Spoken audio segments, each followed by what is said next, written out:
राजू नामक किसान अपनी पत्नी और अपनी दो जवान और सुंदर बेटियों के साथ रहता था। वह बहुत ही गरीब था और उसके ऊपर पैसे का खर्च था। वह दिन बाद बस इसी चिंता में लगा रहता था और पत्नी से बोलता कि बेटियों की शादी कैसे करूँगा, क्योंकि बेटियां जवान हो गई है और ऊपर से यह कर्ज कैसे उतारूंगा।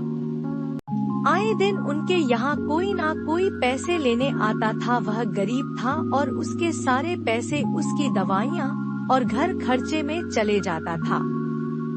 एक दिन राजू किसान के पास गांव का सरपंच अपने पैसे लेने आया। राजू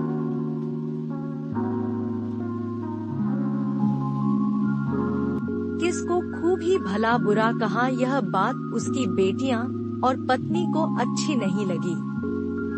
राजू किसको बहुत ही बुरा लगा तथा वह भी वहां से सरपंच के साथ पीछे पीछे चला गया और बहुत ही परेशान हो गया। एक दिन उसकी पत्नी विमला खाना बना रही थी। खाना बनाते समय उनकी झोपड़ी में आग लग गई। अब तो यूं मानो राजू किसान के ऊपर भरतूट पड़ा हो और वह भगवान को अच्छा बुरा कहने लग गया। तभी उसकी बड़ी बेटी ने बोला, पिताजी भगवान हमारी मदद जरूर करेंगे, क्योंकि यह हमारा बुरा समय है और समय बदलता है। फिर सरपंच को यह बात पता लगे कि राजू किसान के घर में आग लग गई तो मैं फिर से अच्छा बुरा कहने आ गया।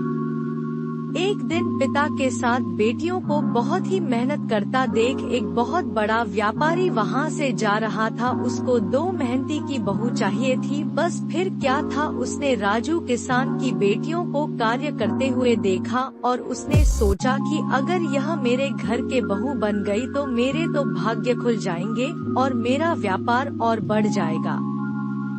अगले दिन व्यापारी राजू के पास रिश्ता लेकर गया। राजू ने कहा कि मेरे पास धन नहीं है देने को। व्यापारी ने धन लेने से मना किया और उसने कहा कि मुझे तो तुम्हारी बेटी चाहिए। राजू किसान मान गया शादी के लिए और व्यापारी ने उनको एक नया मजबूत घर भी उपहार में दिया और इसी के साथ एक छोटा सा व्यापार भी दिया।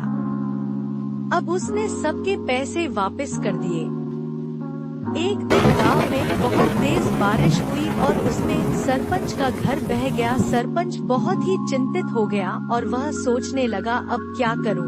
तभी वहां से राजू किस जा रहा था और उसने सरपंच को दिखा। सरपंच ने कहा, अब तुम मेरा मजाक बनाओगे, मुझे मेरी गलती का एहसास हो गया है। राजू किस है? अरे नहीं सरपंच, आप हमारे गांव मुखिया हो, मैं कैसे आपका मजाक बना सकता हूँ। कृपया करके आप मेरे घर चलो। और राजू सरपंच को अपने घर ले आता है और पत्नी और बेटियों के सामने वह राजू किसान से माफी मांगता है।